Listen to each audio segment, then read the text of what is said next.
आज आमच्याकडे भाजीचा बेत होता. त्याला कारण माहिती आहे, आमच्याकडे अचानक आलेले गेस्ट. तसंही पावभाजीचं क्रेज खूप वाढतच आहे आणि त्यात छोटी मुलं होती. त्यांची इच्छा होती की पावभाजीच खायची. आणि पावसाळा सुरू झाला, म्हटलं नको, आपण घरीच बनवूया.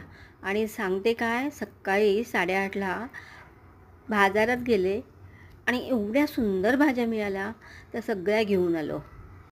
मग अप्रतिम भाज्या, अप्रतिम पावभाजी, विचारूच नका, खूपच सुंदर बेत झाला. त्यांच्यामध्ये गेस्टमध्ये एक छोटासा मुलगा होता, 5 वर्षाचा असेल. त्याला एवढं आवडलं.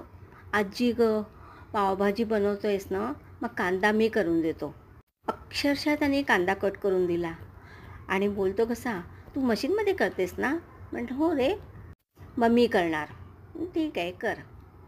तसं बघितलं तर पावभाजी करायला काहीही लागत नाही.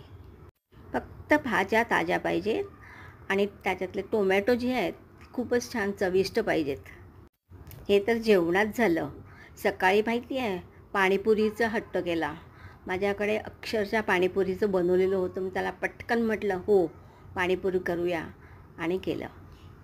त्याचं कारण माहिती आहे, तो रोज माझ्या रेसिपी बघतो आणि म्हणाले की आजीकडे आपल्याला जायचं आहे ना, तर मग आपण त्या सगळ्या ज्या वस्तू बघितल्या आहेत त्या मला खायच्या आहेत. मग त्यासाठी रात्रीसुद्धा त्याने मला फोडणीची खिचडी बनवूया.